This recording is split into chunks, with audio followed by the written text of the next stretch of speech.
evening, everyone. Thank you for being here tonight, and welcome to another Mindset Maker series. We are talking about the economics of one unit of sale this evening.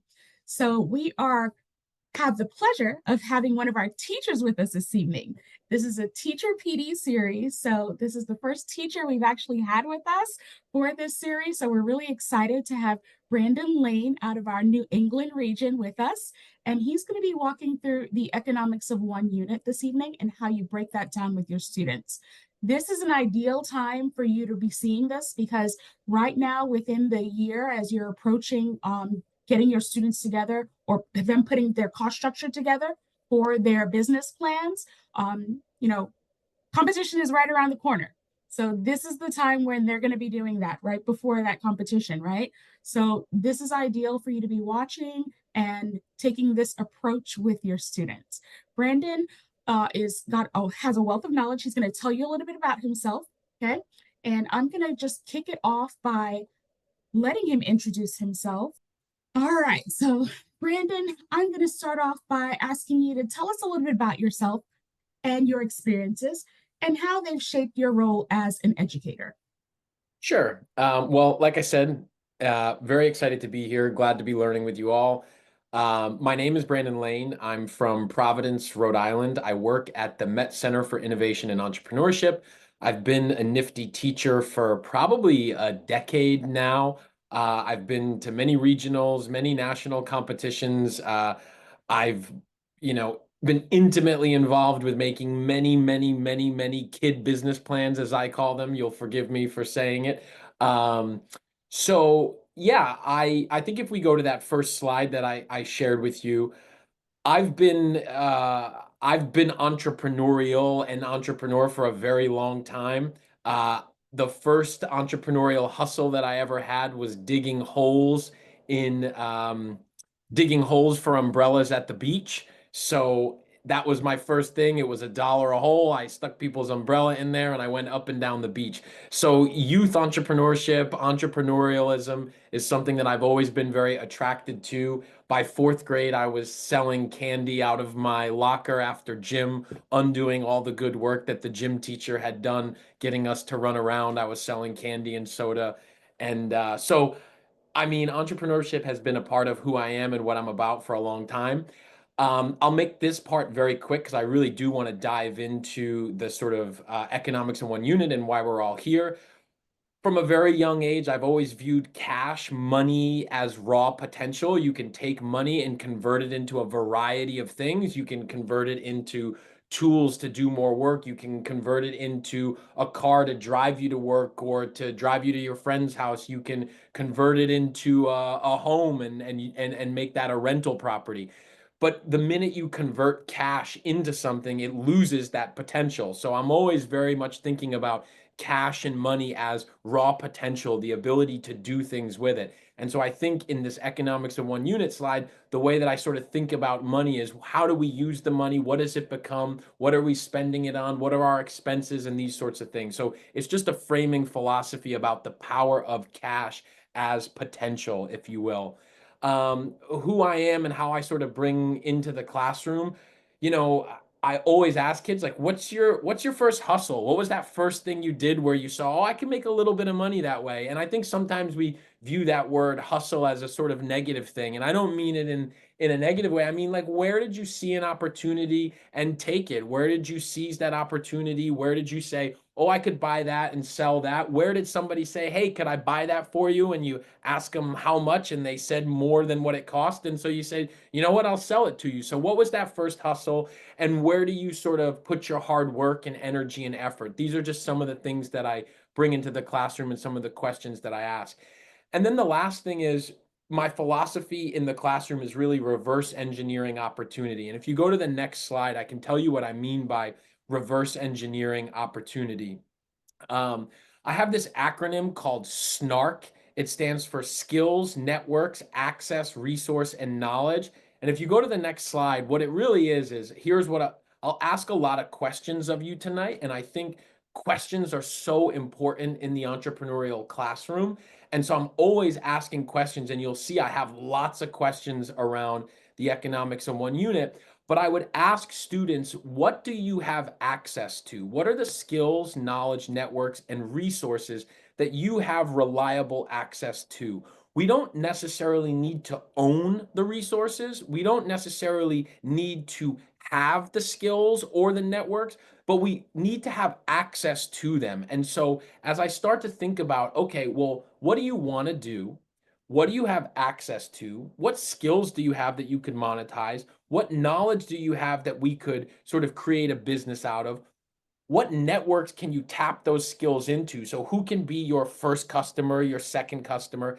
And what are the resources you need to either solve a problem or create value for others? And so this idea of snark is really, how do I reverse engineer opportunity from looking at what are the access to the skills, the knowledge, the networks, and the resources? And one very quick thing, and I speak very fast and I'm, kind of enthusiastic and high energy, so forgive me.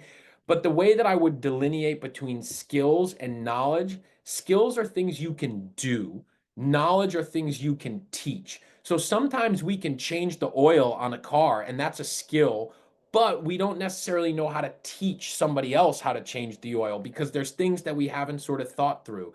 And I think that difference, once you get to the level where you've got a really deep knowledge and you can teach others, it allows you to sort of expand your business in new ways. So anyhow, we can move to the next slide as well. Well, actually, I want to pause there for a Yeah. moment because I think that's a great concept. I mean, I just put it in the comments.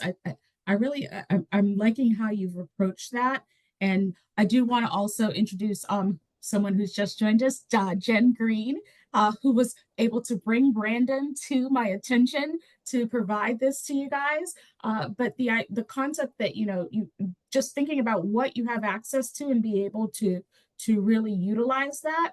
I think that's great to have our students remember as well. Wonderful. Right. So, the next question is, which entrepreneurial mindset domain is the strongest and weakest for you? And how do you utilize your entrepreneurial mindset on a daily basis? I eat, live, breathe entrepreneurship. I've been doing entrepreneurship education and entrepreneurial endeavors for a very long time. So this was quite hard for me. I wanted to put a green check mark on everything. But I think for me, in terms of future orientation, look, in the classroom, you know, how do we be optimistic about the future? How are we looking into the future to find opportunities, to find things that work for us, things that make us excited, enthusiastic, things we want to learn about, things that we're eager and excited to pursue? So, really being excited about the future and having a trust and a belief that we can do things amidst all of the craziness. And I think it's important to sort of recognize amidst the craziness that we find ourselves in, still looking and having a positive outlook and a positive, optimistic outlook for both oneself, the things they want to accomplish, the things we want to do, the things we want to learn, the places we want to go and see. So, a future orientation towards positivity is something that I think is very important and something we try to model in our classroom. And then the other one is, entrepreneurs solve problems. Entrepreneurs solve problems. If you've got a problem, you got to solve it. So I'm very much looking at, how do I solve the problem? How do I make that work? How do we not make excuses, but we can make mistakes, but not excuses? And I'll speak to that in a moment. But then I will say, of all the ones here, the thing that I'm probably worst at, and everything is relative, is comfort with risk. I'm a pretty debt averse person. Entrepreneurs are okay taking on debt and sort of financing their operations. And so I try to keep my risk profile as it relates to finances pretty small, but I do take risks as it relates to being embarrassed, right? Like, I'm not like, whatever, I can fail, but I'm pretty sensitive and risk intolerant when it comes to big financial bets. And so, but other entrepreneurs are not. I have this phrase, you'll never be rich if you're afraid to be broke, right? Like, if you're afraid to be broke, then you won't ever be like, but I don't need to be rich. I can just be comfortable and it's fine. I don't need to risk it all. I don't need to bet the house. So anyhow, but by the way, I could be wrong on that. I'll say a lot of things that are probably wrong. So Next slide, I guess.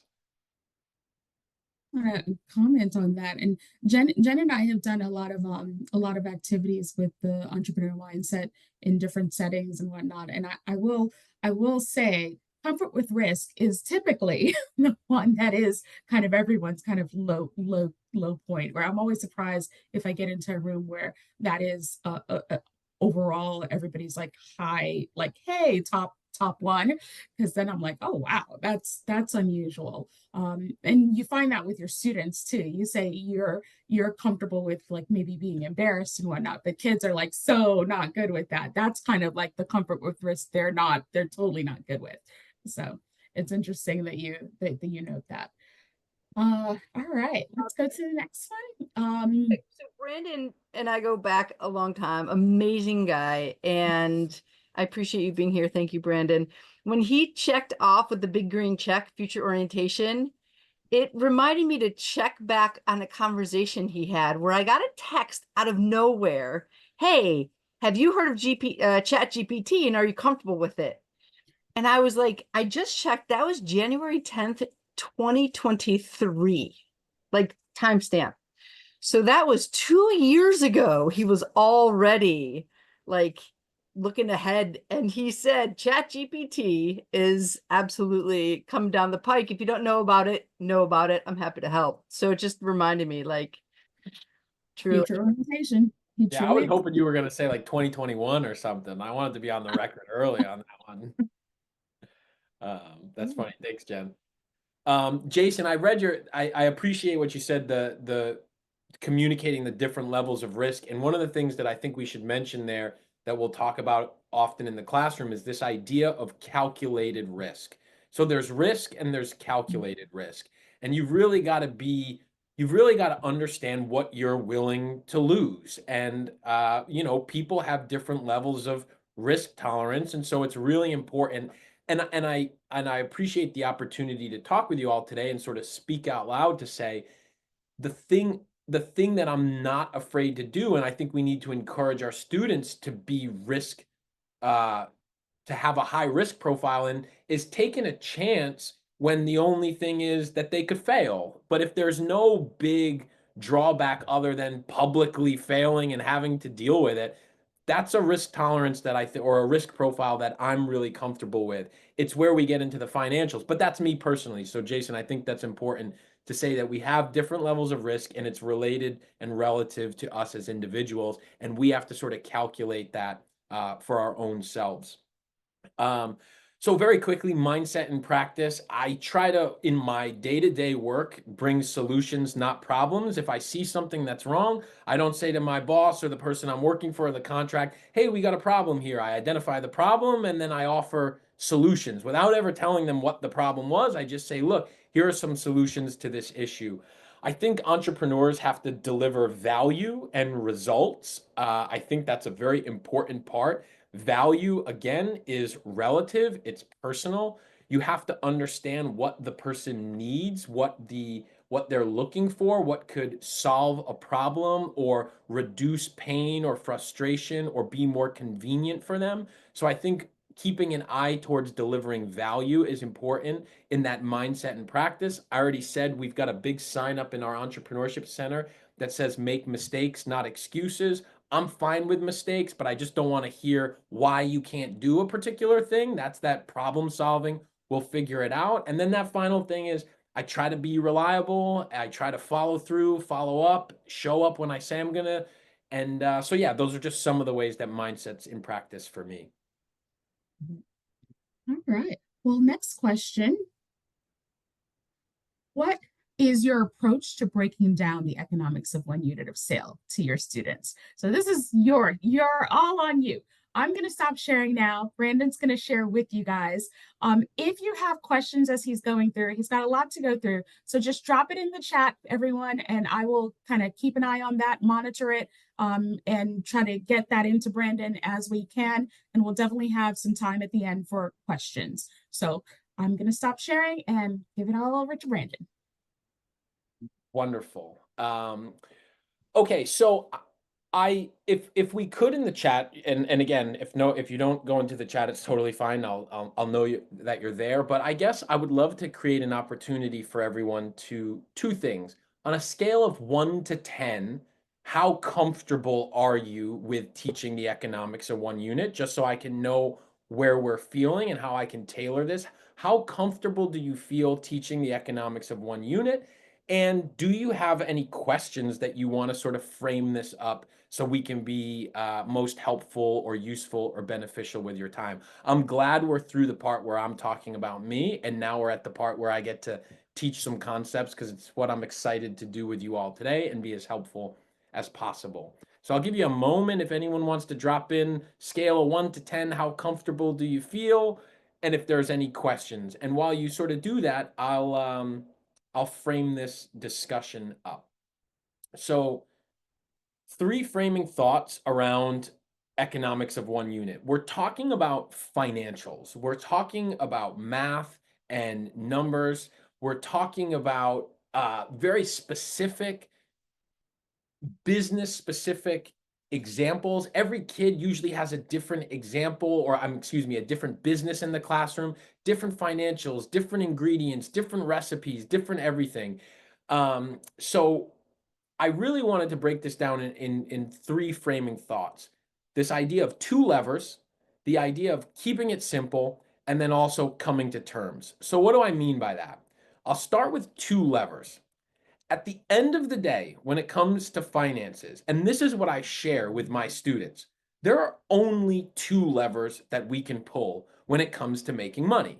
There's revenue and there's expenses. There's money coming in and there's money going out.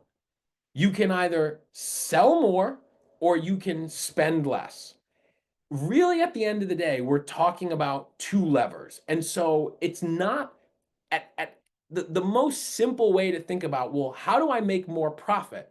Well, first we would, of course, have to define what profit is, and we'll get to that. But how do I make more money would be the question. Well, you can either sell more stuff, raise your price, sell more stuff, or drive your expenses and your cost down.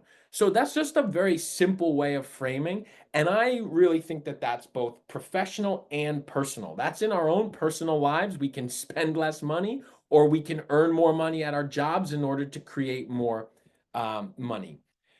This is, I think, really important for me in the classroom as it relates to teaching the economics of one unit. I like to keep my examples very simple with very round numbers. Every student, and I think it's important to share that I teach a class that is 9th grade through 12th grade. So I have mixed students in my classrooms. I'm not sure where everybody's at, but there's always different levels of math aptitude in the class. And so I think by keeping the numbers simple, straightforward, easily divisible, anytime I'm doing case studies or activities, I keep the numbers pretty round, even, and straightforward, so that everybody can keep up. And if you get the concepts, then you can start to do that with your own a bit more calculated numbers. When we teach economics of one unit, I always start by writing this up on the board. 1, 0.1, and 0.01. When you wouldn't be surprised maybe, but with students, there are different levels of, they look at that and they might not know that one of those is 10 cents, one of those is 1 cent, one of those is $1. When you see these numbers like that, so I always love to just write that up on the board, connect the dot, and I think that the context matters. The minute you do this, the minute you put a dollar sign, and so a lot of the times we're going to be doing math and we're writing with ones, 0.1s, 0.01s. The minute you put a dollar sign, they know. Kids know. Like you put the dollar sign, it's like, oh, that's 10 cents. Oh, that's 1 cent. Oh, that's $1. But they're looking at it and you'd be surprised to go, oh, that's a tenth. And they're looking at a 0.01. So I always like to do this. And then you can actually contextualize it even more. So I put the stuff on a hang tag. So put the numbers on a price tag. So then it creates that context and that relationship. And so I think it's really important always to frame this up and really be managing where everybody's at as it relates to decimals, because they can be sort of tricky. And then you'll also see what I mean by keep it simple in the examples that I show you later. So with that, the last sort of framing thought is this idea of coming to terms. What's so interesting about this slide is that it's one of the few slides in the Nifty deck in which there's no level of creativity. You cannot be creative on this slide. This is it. You stick to the script. This is the slide. So many other slides, you have the ability to sort of create them, massage them, do other things. But this one here is the slide is the slide is the slide. And so there's a lot of things on this slide that that matter and are important. I said the importance of questions. I think this is so important. What is the point of the economics of one unit slide? Do students know the point? What are we doing with this slide? Why does this slide matter? And this is a question that I ask students so that they understand this is what this slide is all about. When I say, what is your economics of one unit? What I am asking you is, are you making or losing money for every unit that you sell? I go around the room and I have every single student stand up and say, am I making or losing money for every unit that I sell? We've got to know that this is ultimately the point. And so the way that I really drive that lesson home, by the way, big letters, are you making or losing money for every unit? We say it all the time. I ask that question. And the reason that it's important, this is an activity that we do very quickly. It's sort of the $1 widget activity. And what I'll usually do is I'll hold up a marker. I'll have an expo marker in my hand, and I'll hold this marker up and I'll say, I'm going to sell this marker for $1. Sounds good? Sounds great. Amazing. What if I told you that next year I sell 1 million of these markers and I make $1 million? Sounds pretty amazing. I've got $1 million company. Would you want to buy that $1 million company? Absolutely. How much do you want to buy that $1 million company for? Make me an offer. I'll sell you my $1 million company for $100,000. Sounds like a great deal. Most students will take the bait and say, sure, I'm in. I want $1 million company. You just sold 1 million markers for $1. Amazing. But my question is, are you making or losing money for every marker that you sell? Well, we find out, I didn't tell you this when I sold you the business, but it cost me $2 to make a marker. So you spend $2 million to make the markers, you bring $1 million in, and you lose $1 million. So congratulations, you just lost $1 million because you didn't know your numbers. You didn't know when you said, "What, I'm going to buy this business, you're making $1 million, it's so amazing." And what I think is important for kids to understand is you'd be amazed how many businesses are out there selling products at a loss, and they're losing money for every single product. But money's coming in, money's going out, money's coming in. And if we're not tracking our numbers, we wake up one day and realize that we've sold $3 million worth of stuff, but we lost $500,000. So knowing at the most basic level, are we making or losing money for every unit that we sell? And that's a question that I ask the students all the time. And the way we say that is you have to know your numbers, because numbers tell a story. You've got to be connected to the numbers. You got to sort of know the ins and the outs, particularly so that you can run a profitable company.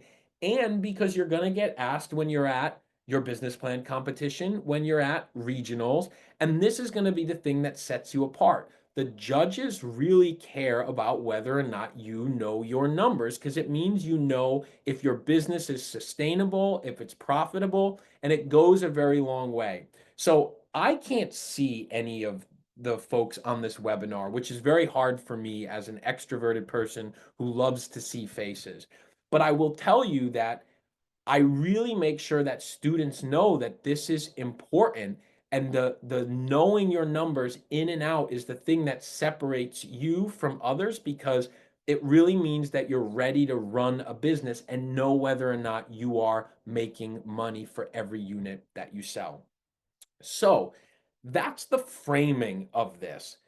From there, this idea of coming to terms, let's very quickly go through these terms, and I'm going to share with you the way that I talk to students about it. So I saw in the chat quickly, I think there's a level of comfort. I think folks have taught this before, but forgive me while I sort of share my best practices, and it may be things that you've already heard or learned or things you've thought about. But one of the things that I think is so important is, what is your definition of one unit? And by the way, this concept definition of one unit is not like, you don't hear that out. You don't hear that outside of Nifty, really. Like, this is a pretty Nifty specific term. So when I say, what's your definition of one unit? Students don't really know what it is that I'm talking about necessarily. So the question is, what are you selling? And you have to be really specific. What is it that you're selling?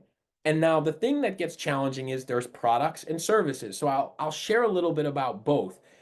But you could say, well, I sell water. I sell water. Well, how much water? Do you sell a bottle of water? Do you sell 16 ounces of water? Do you sell 24 ounces of water? So if I was writing my economics of one unit, it's hyper specific. I sell one 16-ounce bottle of water, because that doesn't mean that you can't sell a case of 24 bottles of water. And the thing that I think is really important is that these businesses can have many units of sales, but kids get tripped up because they say, oh, I want to sell all these different things. I get it. I totally understand. But I need you to pick one unit of sale and be very specific. One graphic hoodie, one extra large graphic hoodie, one extra large graphic hoodie with vinyl lettering. The more specific we can get, the better we're able to do our economics of one unit later on down the line. So from a service-based perspective, well, I can sell 1 hour of babysitting, okay? But I also could sell one package of 3 2-hour babysitting sessions. So it's both service. Packages are things people sell. We know that businesses sell packages when we give good deals to people. So it might be that your unit of sale is a one package of 3 2-hour babysitting sessions. Now, that gets a little confusing because now I'm going to have to track, okay, well, it's 3 sessions, it's 6 hours, but we're going to track that. And there's a reason why we would pick that, because it's a good and attractive way to make more revenue up front. So we can either do 1 hour of babysitting, one package of 3 2-hour babysitting sessions. But I think the thing that's very important for me is that students intuitively know that they don't want to just sell one thing. They're not in business to sell one thing. And so to create a product roadmap or a product portfolio with them makes a lot of sense. It sort of helps them see the bigger picture and let them understand that for the purposes of this slide, we're just picking one thing. But then the question becomes, which one thing are you going to pick? And so I will ask students, should we pick the most profitable one? Do we pick the unit of sale in your business? Because now let's just use fashion as an example. I sell a t-shirt, I sell a hoodie, I sell sweatpants. Well, the t-shirt is the most profitable, but the most exciting, because it's winter time, is the hoodie. And we're going to Nifty Regionals during the fall. And so people aren't wearing t-shirts, they're wearing hoodies. So maybe we want to do the hoodie. But maybe they have sales and their best seller is actually a beanie. Well, now I pick my beanie because it's the best seller and I want to communicate to the judges that, hey, this is my best seller. It might not be my most profitable, but I can speak to what I've done in sales already. So it's your choice to choose, but you have to give the rationale. It's not always, let's pick the one that's most profitable, because the thing that's most profitable might not be a big high sales moving thing. And so you really want to think through, what's the unit of sale that is going to make the most sense to create a compelling business case for the judges, for my investors, for a group of people that own retail stores that I'm pitching this to. So I want to give them my most exciting unit of sale. For the investors, I want the most profitable. For the trend spotting ones, so that unit of sale is it tells a story and you pick it based off of the story you're trying to tell, and you always have to have a rationale behind it. So that's unit of sale. The more specific, the better. What are you selling? Are you making or losing money for every unit that you sell? And tell me specifically how many ounces, what size, what color, as clear and crystal clear as you can. So then from there, I'll say, okay, well, how much are we going to sell this thing for? What's the price? And I remind students that this is the price that the customer pays. This is the amount of money that the customer pays. You would be surprised, and maybe not because you're in the classroom, the difference between, well, it costs me this, or it costs them that. We have to be very careful about when we use the word cost in economics of one unit.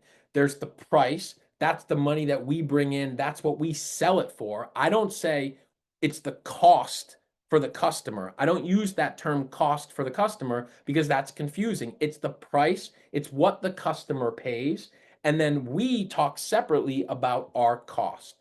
So, how do we set our price? There's really two ways to set a price that I can go through with students. Is it demand based or cost plus? What do I mean by that? Is it what the market will pay, or do we find out what it costs us to make us and then we mark it up by a certain percentage? Those are really the only two ways that we can set that price. We did a survey and they said this is what they could pay. That's demand based. Or is it cost plus? We know what it costs and we're going to mark it up by 100 or 100%, which in the Nifty world, I think they call that keystoning, if I remember from a long time ago. I don't know if that's still part of the Nifty curriculum, but so, hey, we're going to mark this up by 2. But the real question I will ask students is, how can you set your price if you don't know your ... drum roll, please, your cost of goods sold? You can't set your price until we do the cost of goods sold. But what's so interesting is price comes first on that slide. So many students want to set a price. Oh, it costs this much. Well, you can, oh, look, I just did it. I said it costs this much. You can't tell me what the price is until we've got the cost of goods sold. So what does it cost to make each unit? This is where I got to remind myself to take a deep breath. Maybe I'm going to pause here. This is where it gets very complicated. Truly, this is the part that everything up until now is you're just making decisions. We have a lot of students in our classrooms. We have a lot of different businesses. These businesses all have different materials. They all have different time to make. So there's a lot of stuff that I have to work through with students. I'm going to pause for a moment and I want to check the chat because we're doing good on time for what I have, but I do want to make sure we have time for everybody to ask questions. So just give me a moment to pause myself and look at the chat. Break-even calculations. Here's how detailed you need to be on the variable cost breakdown. How do you determine labor costs? Help. What's your advice on EOU for an app? Great. Amazing, amazing, amazing. As I keep going, we'll answer those questions. So within the cost of goods sold, there's really 2 buckets. There's the materials that go in and the time it takes to make it. Why I say take a deep breath here is every one of these student businesses is different, and it really requires one-on-one work in order to get these numbers right. It's just, I've found no other way to say it other than I've got to work one-on-one with students and try to keep it as simple as possible. So within the cost of goods sold, we have the ingredients and materials, the labor and time, and then the other in that category, which is generally packaging, potentially utilities and printing. So I wanted to give a very quick example of how I work through this with students. The biggest problem that I encounter in the classroom is what I would call the batch problem. So let's just take the example of a candle. Well, a student makes a candle, but they don't make one candle at a time. They make a batch of candles.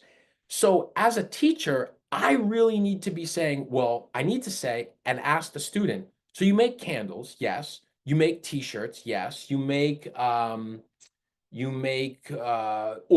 models, yes. Well, do you make one at a time or do you sit down and make a bunch all together? Well, I make a bunch altogether. Okay, great. So now I have two math problems that I need to solve side by side. I sell one candle, but I make 10 candles at a time. So I really have to translate from the batch down to the individual unit. And if we're not doing that translation from the batch to the individual unit, I mean, I don't know how we would do economics of one unit if we don't do that work. So I'll focus in on the cost of materials.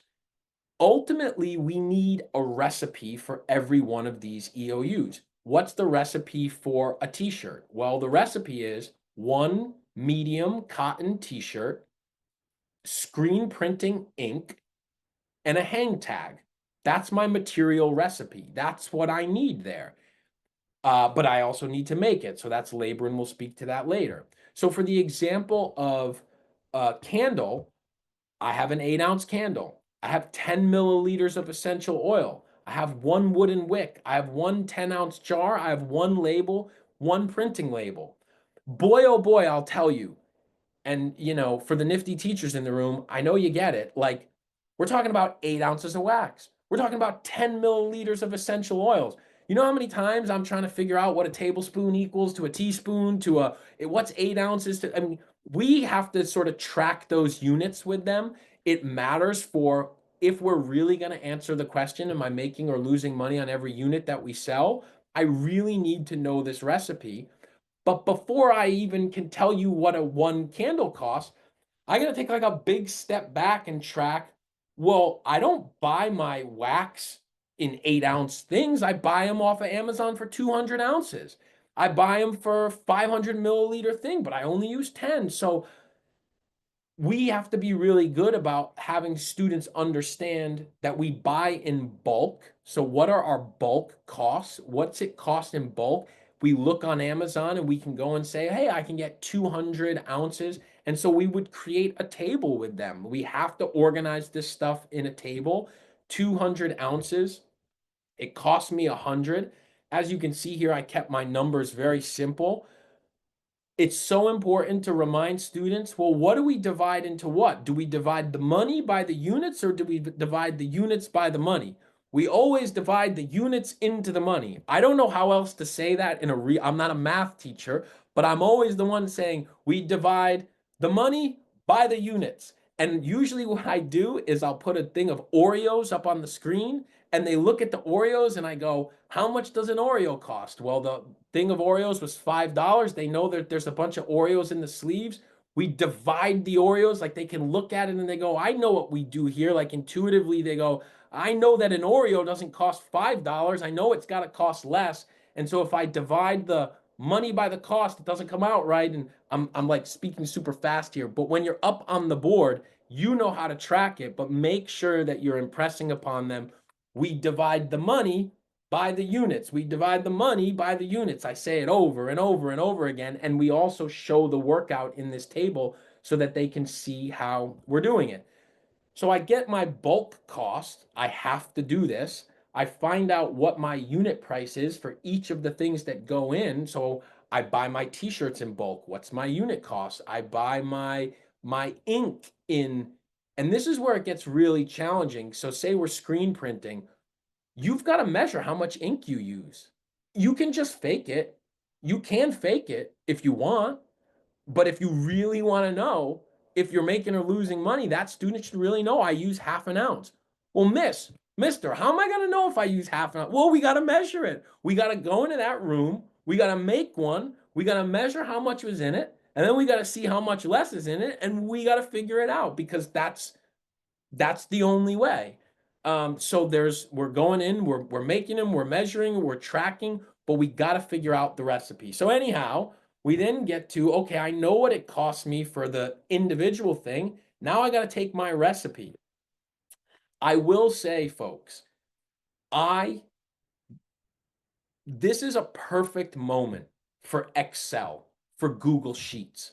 And I will tell you, most of the students that I work with have never used Google Sheets in a way to essentially, you can imagine this in Google Sheets, and I could make a formula that goes 8 times 0.5 equals that, and then I could change how many ounces in my recipe, and it would change the number.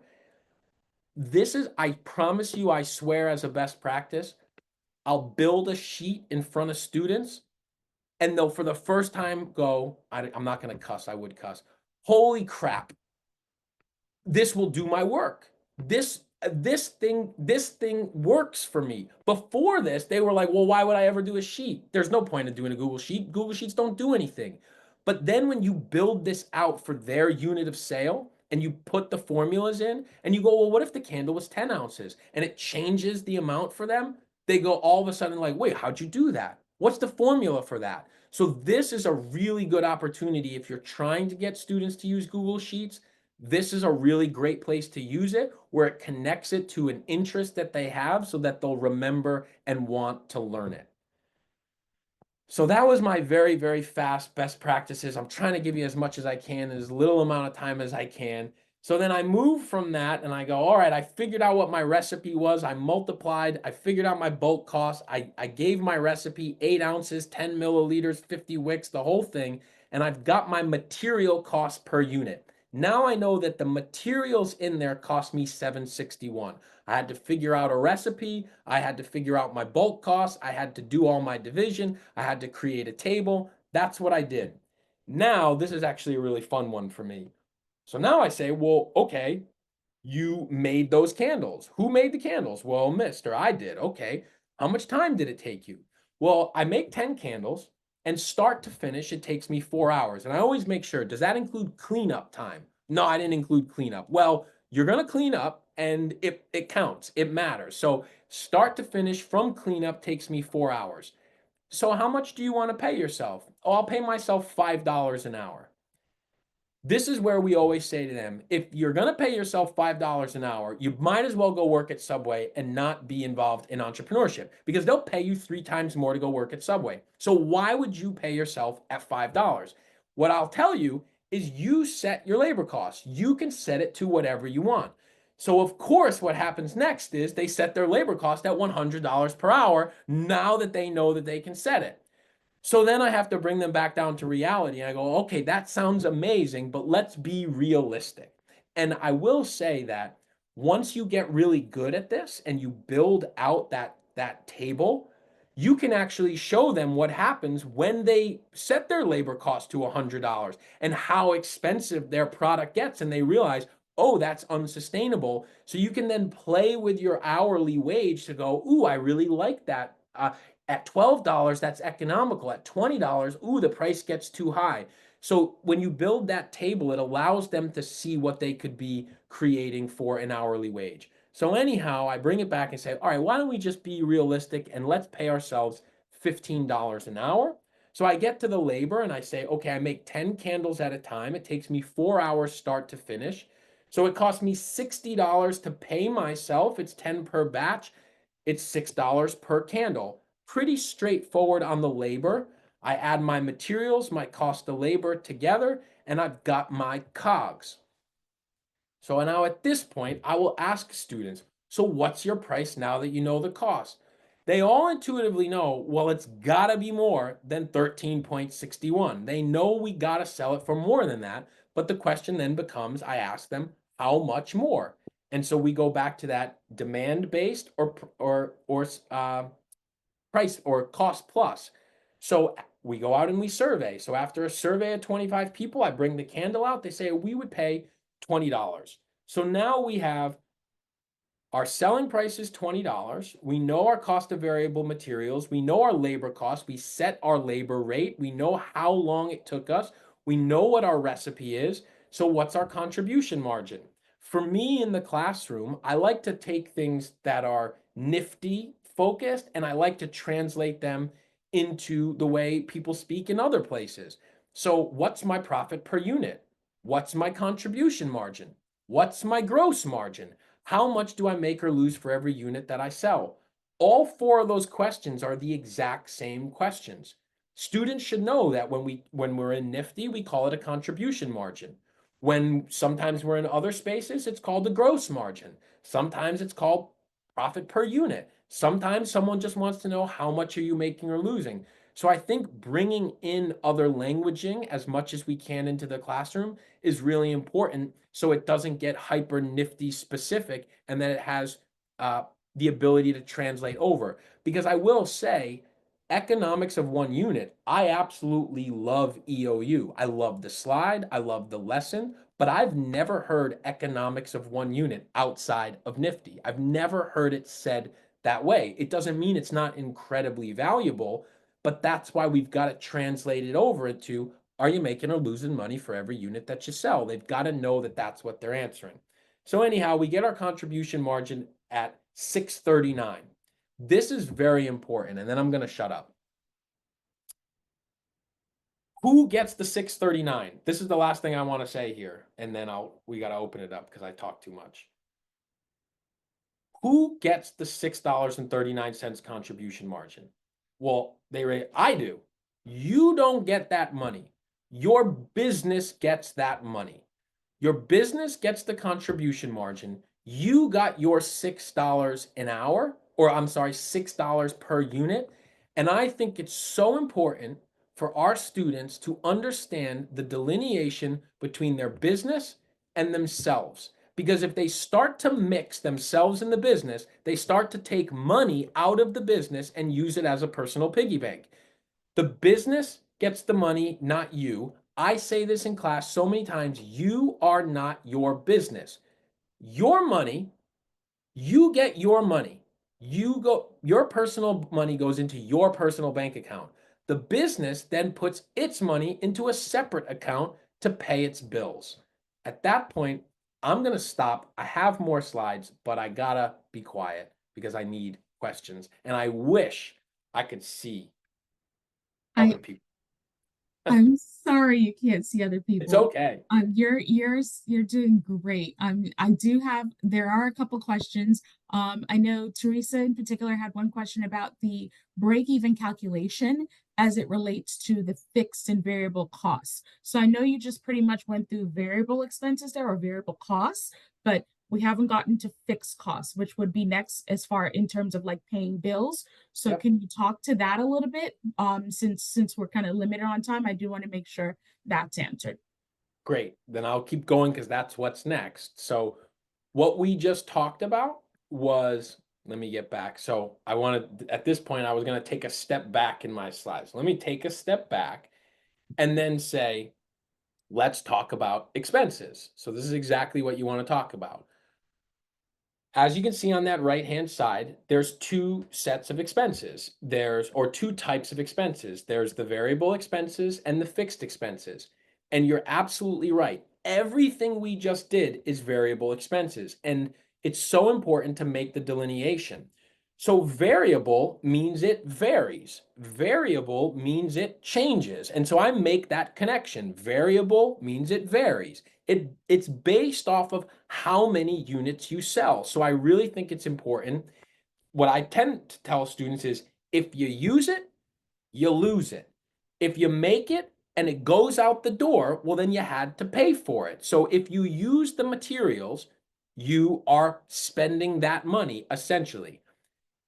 It's a little bit more nuanced, but for them, if you use it, you lose it. So if you make no candles in the month of, what are we in, March? If you make no candles, you incur no candle expenses. If you make 100 candles and they cost you $13.61, that's $1,361 that you needed to spend to pay yourself and to pay to make those candles. But now let's talk about fixed expenses, which goes directly into break even. These are interesting, and these are actually, I think, easier for students to understand. Fixed expenses occur every month, no matter what. So let's give some examples of fixed expenses so students understand them. Oh, you didn't use your office this month? I don't care. Pay me. You never went into your office? I don't care. You went on vacation and you weren't in your house for 2 weeks?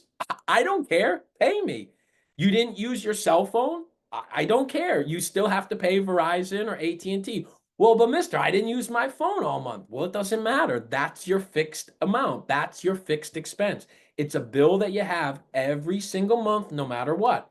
So you went, you got a website, but nobody visited my website. It doesn't matter. They want their money. And students know that. So we have fixed expenses that happen in our lives. A lot of students are tapped into whether they're family or renting or have a mortgage, and they're probably contributing. So we know they have bills. There's car insurance. If they're driving, they certainly know how much car insurance costs for young people in our schools. It's astronomical. So, and hey, I didn't drive my car. So really impress upon them. These are the expenses that the business is going to have every month, no matter what. Whether or not you make a single candle, if you got an office, you're paying rent. So rents, monthly contracts, recurring subscriptions are usually all fixed. So now for this candle business, for the example, you've been able to keep your overhead very low. I like to use that word overhead here because it's another way of saying fixed expenses, and I think students should know that. You've been able to keep your fixed expenses, your overhead very low. All you have is a $20 a month website. You make your candles at home, in your bedroom, or in the basement. You didn't need anything. You don't have your cell phone is personal. You don't need it. The only thing you wanted to do was set up a $20 a month website. So the question then becomes, how many candles do I have to sell each month to pay your monthly bills, your fixed expenses, your overhead? As you see, I ask questions in different ways all the time. How many candles do I need to sell each month to pay your monthly bills? The instinct might be, well, hey, the candle costs $20, so I need to sell one candle. And I keep that example straightforward there. Well, did you make $20 when you sold that candle? Remember, you had to pay yourself and you had to pay for the candle itself. Oh, that's right. We didn't make $20. We made our gross profit per unit, our contribution margin. We made, what was it? $6.39. So how many times, and this is exactly how I ask it, how many times do I need to make $6.39 in order to pay my monthly bill of $20 for a website? Well, here we are dividing again. We divide our $20 a month by 6.39. Okay, we need to sell 3.13 candles. And immediately I say, well, can you sell 3.13 candles? No, you can't sell a part of a candle. So we always have to round up. You'd be amazed. Students will just look at the number and go 3.13 candles. Well, no, we can't sell 3.31 candles. We always round up, even if it's 3.01, we always round up to the next candle or to the next unit. And so 4 candles a month to pay your fixed monthly expenses, 4 candles a month to break even. It's the same thing, but I'm saying it in different ways so that students know.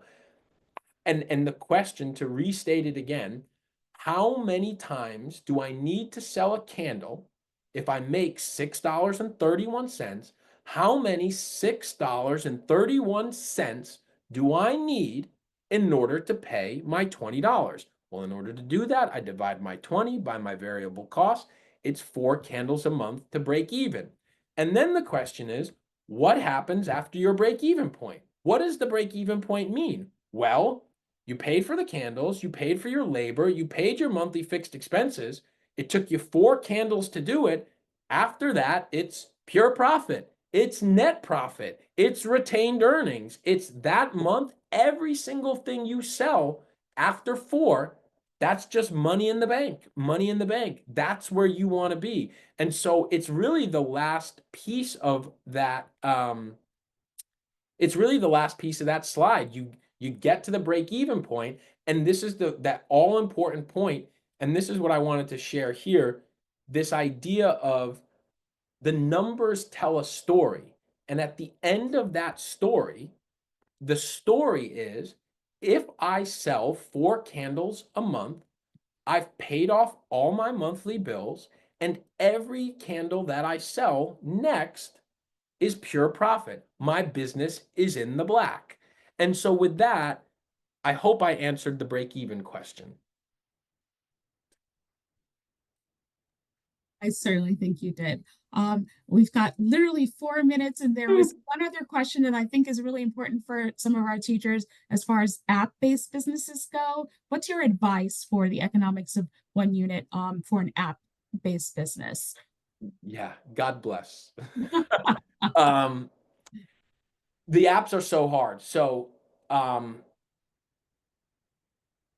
okay, so from a unit of sale perspective, there is from the unit of sale perspective, the nice thing about apps that I think is important for students to understand is there's either the flat rate purchase, there's the flat rate purchase, or the recurring revenue. So there's like the monthly subscription. Judges, investors, business people love subscriptions. So that's always nice to have in your unit of sale. A 1 month subscription, $9.99, but then you can communicate to the judges that you know that that's what's called recurring revenue. If students know that term, they understand that they're getting recurring revenue. Um, that's really good for the judges. With apps, this is one of the very rare places where most of your cost is on the fixed expenses. Most of your cost is in the development of the app, and it takes a lot of upfront fixed costs.